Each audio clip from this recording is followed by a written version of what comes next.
Social মিডিয়াতে বাংলাদেশ সহ তাম পৃথিবীর 228টি রাষ্ট্রের মুসলিম মিল্লাতেরা ওয়ালটনের বিরুদ্ধে যখন কলম ধরেছে, ফেসবুকে লেখালেখি শুরু করেছে, এই ওয়ালটন কোম্পানির সাপোর্টে, তাদের সুমতের ভিত্তিতে, উস্কানিতে এবং অর্থনৈতিক সাপোর্টে আজকে নাটক তৈরি করে। এই নাটকের মেইন যেটারে আপনারা অভিনেতা বলেন, নাটকের নাম দিয়েছে, কি দিয়েছে? রূপান্তর। দেখছেন কি কত সুকৌশলে মুসলিম মিল্লাতকে বিভ্রান্ত করে, আল্লাহ রাস্তা থেকে ডিভাইড করে, আল্লাহর সৃষ্টিকে অস্বীকার করে তারা মুসলমানদেরকে কাফের বানানোর এক নিদারুণ ষড়যন্ত্র চালিয়ে যাচ্ছে। আওয়াজ করে কথা বলুন, কথা ঠিক কিনা? আগে বুঝতে হবে নাটকটার নামেই হলো রূপান্তর, তার মানে চেঞ্জ, পরিবর্তন। আচ্ছা, এই নাটকের মূল অভিনেতা, এই বদমাইশের নাম হলো ফারহান আহমেদ জোভান। সে নারী থেকে, পুরুষ থেকে নারীর রূপ নিয়ে একটি নাটক বানিয়েছে। আগেই বলেন নাউজুবিল্লাহ। আমরা দেখেছি শরীফ থেকে শরীফা। অত্যন্ত দুঃখ আর পরিতাপের সাথে একটি কথা আমাকে বলতে হয়, ভারাক্রান্ত হৃদয় নিয়ে একটি কথা বলতে চাই, জাতিকে জিজ্ঞেস করতে চাই। সম্মানিত ভাইরা, আপনাকে আমাকে পুরুষ যিনি বানিয়েছেন, চিল্লায় বলুন তো তিনি কে? যারা বলেন নাই তারা গুনাহগার হয়ে যাবেন। আপনাকে আমাকে যিনি পুরুষ বানিয়েছেন, আওয়াজ করে বলুন তিনি কে? মা বোনদেরকে যিনি নারী করে বানিয়েছেন তিনি কে? স্রষ্টা আল্লাহ। আল্লাহ রাব্বুল আলামিন চমৎকার করে কোরআনে কারিমে বলেছেন, খলাকাল ইনসান, আমি তোমাদেরকে মানুষ বানিয়েছি। যারা ট্রান্সজেন্ডারে বিশ্বাসী, এর সাথে যারা সম্পৃক্ত, এগুলোকে যারা সাপোর্ট করে, সহযোগিতা করে, উৎসাহ উদ্দীপনা দিয়ে এই নাস্তিকগুলোকে মাথা চারা দেওয়ার ব্যাপারে যারা সহযোগিতা করে, আমি আপনাদের অনুরোধ করব, আল্লাহ যে খলাকাল ইনসান, মানুষ বানিয়েছেন, এর দলিল আমরা কোরআন আল কারীম থেকে জানতে চাই। আল্লাহ রাব্বুল আলামিন কোরআন কারীমের ভিতরে বলেন, আমার গোলামেরা তুমি কোত্থেকে আসলাম? কে তোমারে নারী বানালো? কে তোমারে পুরুষ বানালো? একটু আমার কোরআন আল কারীম থেকে জেনে নাও, তোমার জন্মের উৎপত্তি কি? এই পৃথিবীতে আসার আগে তুমি কোথায় ছিলা? তোমার জন্মের উৎপত্তি সম্পর্কে দুনিয়ার কোনো চিন্তাশীল, দুনিয়ার কোনো জ্ঞানী মানুষ, দুনিয়ার কোনো মানুষের কাছ থেকে জানার দরকার নাই। তুমি কোত্থেকে আসলা তার প্রত্যেকটি কথার জবাব আমি আল্লাহ পাক আমার কোরআন আল কারীমে রেকর্ড করে দিয়েছি। চিৎকার করে বলুন সুবহানাল্লাহ। আল্লাহ রাব্বুল আলামিন কোরআন কারীমের ভিতরে বলেন, হাল আতাত আলাল ইনসানি হিনুম মিনাদ দাহরি লাম ইয়াকু শাইয়াম মাযকুরা। আরো জোরে বলা লাগবে আল্লাহু আকবার। আল্লাহ রাব্বুল আলামিন বলেন, আমার গোলামেরা, এই পৃথিবীতে আসার আগে তোমার কোনো নাম ছিল না, তোমার কোনো পরিচয় ছিল না, উল্লেখযোগ্য কোনো বিষয় বস্তু হিসাবে তুমি পরিগণিত ছিল না। আমি রব্বুল আলামিন কেমন করে তোমাকে বানালাম? তোমার মায়ের গর্ভের ভিতরে এক ফোঁটা নাপাক পানিকে আটকায় দিলাম। আল্লাহ পাক বলেন, ফাকাসাউনাল ইযামা লাহমা। আল্লাহু আকবার। আল্লাহ পাক বলেন, তোমার মায়ের গর্ভের ভিতরে ফি করারিম মাকিন, একটা ইনডেন্সিড কেয়ারের ভিতরে, একটা কাভারের ভিতরে, একটা প্যাকেটের ভিতরে, একটি সুরক্ষিত ফলকে আমি আল্লাহ পাক এক ফোঁটা নাপাক পানিকে রক্ত দিয়া, গোশত, চামড়া, হাড় হাড্ডি দিয়া, সুন্দর করে ছাউনি দিয়া তোমার মায়ের গর্ভের ভিতরে তোমাকে বানালাম। খলাকাল ইনসান, মানুষ বানালাম। আল্লাহু আকবার। আমার ভাইয়ের একটু চিন্তা করুন, আমার মা বোনেরা, ট্রান্সজেন্ডারে যারা বিশ্বাসী তাদেরকে আমি বলতে চাই, একটু কান খাড়া করেন। আল্লাহ রাব্বুল আলামিন বলেন, আমার গোলামেরা, তোমার মায়ের গর্ভের ভিতরে আমি তোমাকে বানালাম, দুনিয়ার কোনো বিজ্ঞানের সাহায্য নেওয়া লাগে নাই। আমি রব্বুল আলামিন তোমার মায়ের গর্ভের ভিতরে ইচ্ছে করলে তোমার অন্ধ করে বানাতে পারতাম, ঠসা করে বানাতে পারতাম, হাত ছাড়া পা ছাড়া বিকলাঙ্গ সন্তান বানায়া দুনিয়ায় নিয়ে আসতে পারতাম। পারতো কিনা? কথার জবাব দেন, পারতো না? আল্লাহ যদি আপনাকে আমি হাত ছাড়া পা ছাড়া বিকলাঙ্গ সন্তান বানায়া দুনিয়ায় আনতো, আমার আল্লাহর বিরুদ্ধে মামলা করার কোন আদালত এই পৃথিবীতে নাই। আওয়াজ দিতে হবে, কথা বলেন, কথা বলেন। আল্লাহ রাব্বুল আলামিন বলে, আমার গোলামেরা, আমি তোমাকে তোমার মায়ের গর্ভের ভিতরে কাউকে পুরুষ বানালাম, কাউকে নারী বানালাম। এই পুরুষ আর নারী দুইটা জাত করে খলাকল ইনসান, মানুষ বানায়া দুনিয়ায় আনলাম। বান্দারে, ও আমার বান্দিরে, আমি এত চমৎকার করে তোমাকে বানালাম।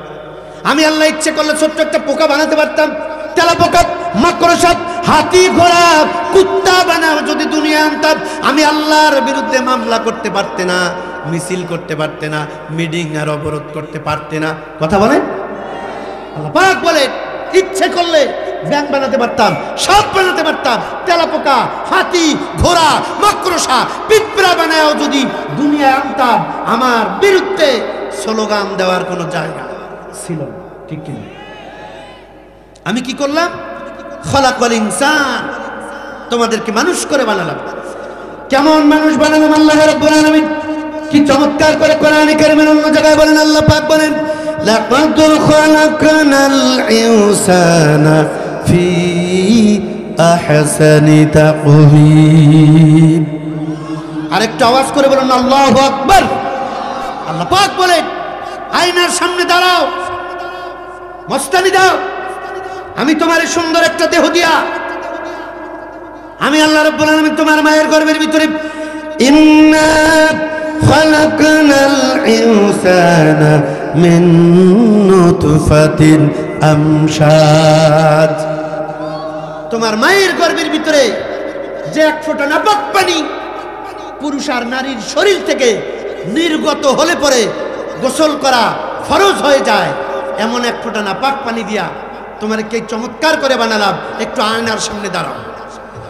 আল্লাহ রাব্বুল আলামিন জানাই দিলেন, আমার গোলামেরা, লাকাদ খালাকনাল ইনসানা ফি আহসানি তাকওয়িম।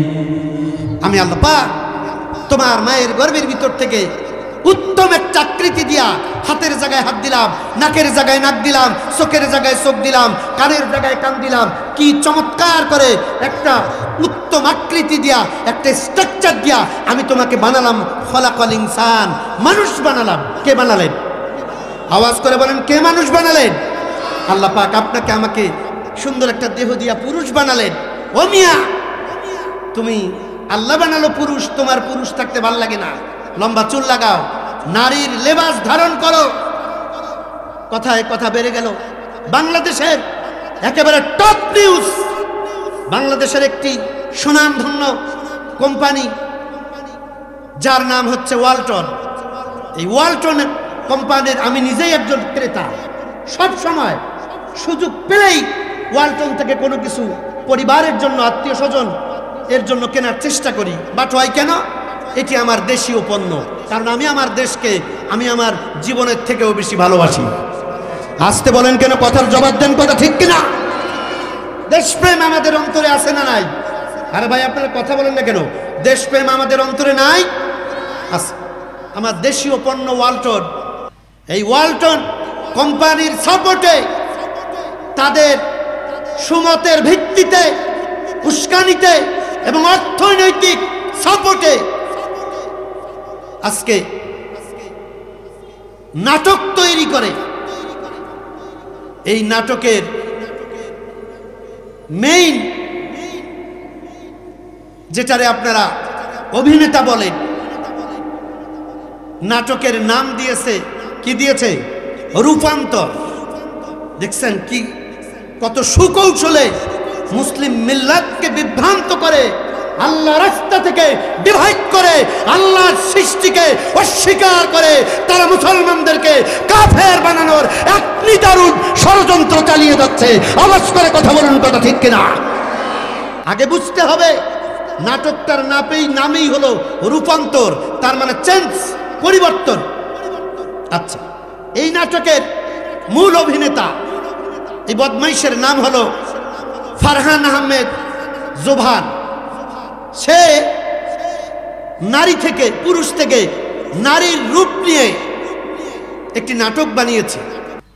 আলহামদুলিল্লাহ, আমি যখন মাহফিলে আসতেছিলাম সোশ্যাল মিডিয়াতে একটি নিউজ দেখলাম, বাংলাদেশের সময় টিভিতে নিউজটা প্রচার হয়েছে যে অলরেডি সোশ্যাল মিডিয়াতে বাংলাদেশ সহ তাম পৃথিবীর 228টি রাষ্ট্রের মুসলিম মিল্লাতেরা ওয়ালটনের বিরুদ্ধে যখন কলম ধরেছে, ফেসবুকে লেখালেখি শুরু করেছে, ওরা ভয়ে ইউটিউব থেকে রূপান্তর নামক নাটকটি অলরেডি সরিয়ে নিয়েছে।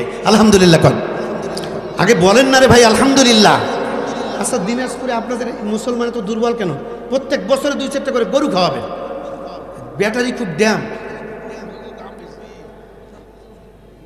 সম্মানিত ভাইয়েরা, আমি আপনাদেরকে সুস্পষ্ট মতের ভিত্তিতে বলতে চাই, এই ওয়ালটন কোম্পানি আমার দেশীয় একটি কোম্পানি, এটিকে আমরা ভালোবাসি। এটার যদি কোনো ক্ষতি হয়, এতে করে আমাদেরও ক্ষতি হবে। দেশের ক্ষতি মানে আমার ক্ষতি, আমার এলাকার ক্ষতি, আমার সমাজের ক্ষতি, আমার দেশ বিশাল একটি ক্ষতিতে রূপান্তরিত হবে। সুতরাং আমরা ওয়ালটন কোম্পানির ঊর্ধ্বতন কর্মকর্তা কর্মচারী যারা আছে, আজকের এই আলোচনার মধ্য দিয়ে সারা পৃথিবীর মুসলিম মিল্লাতের কলিজার দাবি অবশ্যই ওয়ালটন কোম্পানির যাদের সহযোগিতায় এই নাটক তৈরি করা হলো, ট্রান্সজেন্ডার এরকম ন্যাক্কারজনক কাজ করে আমার আল্লাহর সৃষ্টিকে অস্বীকার করার মতো গুনার কাজ করলো, আমরা বলবো অবশ্যই সোশ্যাল মিডিয়ার সামনে এসে তাদেরকে তওবা করে জাতির কাছে ক্ষমা চাইতে হবে। অন্যথায় যদি ক্ষমা না চায়, মনে রাখবেন ব্র্যাক একটা অন্যায় করেছে। ব্র্যাকের সমস্ত পণ্য যখন মুসলিম মিল্লাত বয়কট করেছে, ব্র্যাকের পণ্যের কি ধস নেমেছে, এটা কিন্তু তোমাদের জানার বাইরে নয়। কথার জবাব দেন না কেন? কথা ঠিক কিনা সম্মানিত ভাইরা? সুতরাং আমার সুস্পষ্ট কথা, আল্লাহ বানালেন খলাকাল ইনসান, কাউকে করলেন নারী, কাউকে করলেন পুরুষ। এটাকে নারী থেকে পুরুষ, পুরুষ থেকে নারী রূপান্তরিত হওয়া মানে স্বয়ং আল্লাহর সৃষ্টির ক্ষমতাকে অস্বীকার করা। আওয়াজ করে কথা বলেন, কথা ঠিক কিনা? সুতরাং এই ট্রান্সজেন্ডার মতবাদের সাথে এটাকে যারা বিশ্বাস করে, যারা এটাকে প্রচার করে, যারা এটার পক্ষে আইন করবে, যারা এটাকে সমর্থন করবে, আমি বাংলাদেশের সমস্ত উলামায়ে মাশায়েখ আলেম ওলামাদের পক্ষ থেকে আমি আব্দুর রশিদ সুস্পষ্ট বলে গেলাম, ট্রান্সজেন্ডারের পক্ষ যারা নেবে ওরা কাফের হয়ে যাবে। আসতে বলবেন কেন? চিল্লায় কথা বলা লাগবে, কথা ঠিক কিনা? ওরা কাফের হয়ে যাবে। কাফের মানে, কাফের বললে অনেকেই রাগ করবে যে হুজুর এত বড় শক্ত কথা বললো, ডাইরেক্ট কাফেরই বললো। আরে ভাই, কাফের তো আল্লাহর কথা, এর বাংলা হলো অস্বীকার করা। তো আল্লাহ পুরুষ বানালো, এইটাকে আপনি পুরুষ থেকে নারী, আল্লাহর সৃষ্টিকে অস্বীকার করলেন। বাংলা অস্বীকার, ইংরেজি সেন্স পরিবর্তন, আর আরবিতে কাফের। হুজুর ঠিক আছে? এই জন্য আসুন আজকের এই আলোচনা আমরা কোরআন আল কারীম থেকে যতটুকুন সময় কথা শুনবো, সবটুকুন কথা হবে কোরআন সুন্নাহর ভিত্তিতে, যেগুলো আমি আমল করতে পারবো, আপনি আমল করতে পারবেন। আল্লাহ তাআলা এই কথাগুলো আমাদেরকে বলা এবং আমলের নিয়তে শোনার তৌফিক দান করুন। সকলে বলুন আল্লাহুম্মা আমিন। সম্মানিত ভাইরা, আমরা বিশ্বনবী জনাব মুহাম্মদ রাসূলুল্লাহ সাল্লাল্লাহু আলাইহি সাল্লামের দরদি উম্মত, একটু আসুন, আপনার এইটা একটু বরকত দেন। আচ্ছা, শুকরিয়া। সম্মানিত দিনী ভাইয়েরা, গভীর মনোযোগ। আমি আপনাদের সামনে কোরআন আল কারীমের ছোট্ট একটি সূরা, 114টি সূরার ভিতরে যে সূরা তেলাওয়াত করেছি মাত্র একটি আয়াত, সূরার সিরিয়াল নাম্বার হচ্ছে 111। আমার কথার জবাব দিতে হবে কত? আওয়াজ দিতে হবে কত? 111 নম্বর সূরা থেকে একটি মাত্র আয়াতে কারিমা তেলাওয়াত করেছি। সূরাটির নাম হচ্ছে সূরা লাহাব। এই সূরাতে আয়াত আছে 5টি, রুকু আছে 1টি। এই সূরাটি নাজিল হয়েছে রাসূল পাক সাল্লাল্লাহু আলাইহি সাল্লামের মাক্কি জীবনে। যদি শানে নুজুলটা ভালো করে বোঝাতে যাই, এতেই আমার 1 ঘন্টার মতো টাইম লাগবে। এক একটি তাফসীর কারক, এক একজন মুফাসসির এক একটা মত দিয়েছে। আমি কয়টা বলবো? শুধুমাত্র একটি শানে নুজুলের মূল সার কথা আপনাদের শোনাতে চাই, খুব মনোযোগ দেন। সূরা লাহাব অনেকের মুখস্থ আছে, আবার অনেক মুরব্বীকে যদি জিজ্ঞেস করেন আঙ্কেল সূরা লাহাবটা পড়েন তো বলবে হুজুর এত বড় সূরা আমি পারি। আর যদি বলেন যে সূরা তাব্বাত ইয়াদাস সূরা পড়েন, তাহলে উনি পারবে। হুজুর আপনারা কথা বলেন না কেন? যদি অনেককে ধরি সূরা ফাতিহা পড়েন, ওরে বাবা এত বড় সূরা আমি পারবো না। আর যদি বলি আলহামদুলিল্লাহ সূরা পড়েন, এটা ব্যাপার। কথার জবাব দেন না কেন? কথা ঠিক কিনা?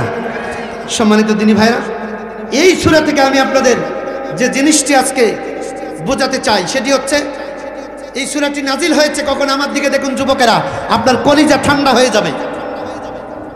রাসূল পাক সাল্লাল্লাহু আলাইহি সাল্লাম একদিন বাতহা নামক একটি পাহাড়ের চূড়ায় উঠে ডান হাত উঁচু করে, এদিকে দেখুন আমার দিকে দেখুন, হাত উঁচু করে এরকম করে ইশারা করে ওয়াজ করতেছে, ইয়া সাবাহা ইয়া সাবাহা, ও ভোরের পাখিরা, ও ভোরের পাখিরা। আল্লাহ রাসূল তার জান্নাতি কণ্ঠে যখন এই ওয়াজ করতেছিল, এরকম মাইক ছিল? কথার জবাব দেন, মাইক ছিল? নবীজি শুধু আওয়াজ দিয়েছে, আল্লাহ রাব্বুল আলামিন তার কুদরত দিয়ে এই আওয়াজ, এই সাউন্ডকে হাজার হাজার মাইল দূরে গিয়ে আল্লাহ কাফেরদের কর্ণকুহুর দিয়া কলিজা পর্যন্ত এই আওয়াজকে পৌঁছায় দিয়েছেন। চিৎকার করে বলুন সুবহানাল্লাহ। আমার ভাইয়েরা, আল্লাহর নবীজি বাতাহা নামক পাহাড়ের উপরে চূড়ায় উঠে ইয়া সাবাহা ইয়া সাবাহা বলে যখন আওয়াজ দিচ্ছিল, কুরাইশের নেতারা, জনগণ সহ সবাই নবীজির সামনে এসে হাজির হয়ে গেল। ওরা এসে বলছে, কি বলতে চান? আল্লাহ নবীজি বলছে, আমার ভাইয়েরা, আনা খতামান নবিয়্যিন রাহমাতাল লিল আলামিন, আমি শেষ নবী, আমার পরে কোনো নবী আসবে না। আমি আপনাদেরকে বলতে চাই একটি কথা। কি কথা? আল্লাহ নবী বললেন, আমি যদি বলি যে প্রত্যেকদিন সকাল আর সন্ধ্যায় তোমাদের উপরে আল্লাহর আযাব আর গজব আসবে, তোমরা অত্যাচারিত হবা, নির্যাতিত হবা, তোমরা কি আমার এই কথা বিশ্বাস করবা? যখন ওই বিশ্বনবী এই কথা বলেছেন, কথাগুলো আরো অনেক লম্বা, কিন্তু সময়ের স্বল্পতার কারণে একবারে সংক্ষিপ্ত করছি। আল্লাহ রাসূলের এমন বক্তব্য শুনে রাসূলুল্লাহর চাচা, নাম হলো আবু লাহাব, সামনে এসে বলে, ভাতিজা মুহাম্মদ, তোমার এই বক্তব্য শোনার জন্য সব কাজ ফালায়া আমরা এখানে এসেছি। এই কথাই শুধু বলে নাই, বলতেছে আল্লাহর পক্ষ থেকে তোমার উপরে লানত, আল্লাহর আযাব আর গজব তোমারে পড়বে, তোমার উপরে পড়বে। চিৎকার করে কর নাউজুবিল্লাহ। বিশ্বনবীকে অভিশাপ দিচ্ছে কাফের আবু লাহাব। ভালো করে শুনেন। শুধু তাই নয়, সম্মানিত ভাইয়েরা আমার, আল্লাহর নবী ডান হাত উঁচু করে যখন বলছে, আনা খতামান নবিয়্যিন, আমার পরে কোনো নবী আসবে না। আল্লাহ রাব্বুল আলামিন আমাকে নবুয়ত দেওয়ার মাধ্যমে আল্লাহ পাক নবুয়তের দরজাকে স্টপ করে দিয়েছেন, বন্ধ করে দিয়েছেন। আমার পরে কোনো নবী আসবে না। তোমরা যদি আমাকে শেষ নবী মেনে নাও, আর যদি জবানে ঘোষণা দাও করেন লা ইলাহা ইল্লাল্লাহু মুহাম্মাদুর রাসূলুল্লাহ, বলুন না সাল্লাল্লাহু। আল্লাহর নবী বলেন, তোমরা যদি আমাকে শেষ নবী মেনে নাও, আমার হাতে হাত রেখে কালিমা ঘোষণা দিয়ে তোমরা যদি এই কালেমা পড়ে যদি মুসলমান হয়ে যেতে পারো, আমি বিশ্ব নবী গ্যারান্টি দিচ্ছি তোমাদেরকে সুপারিশ করে আল্লাহর জান্নাতে নিয়ে যাওয়ার দায়িত্ব আমি নবীজির। চিৎকার করে বলুন না সুবহানাল্লাহ। আল্লাহ রাসূল যখন এই কালেমার দাওয়াত দিল, আমার ভাইয়েরা, রাসূলুল্লাহ যখন হাত তুলে কালেমার দাওয়াত দিলেন, আবু লাহাব এবং তার উত্তরসূরিরা সহ্য করতে না পেরে যার কাছে যা ছিল পাথর,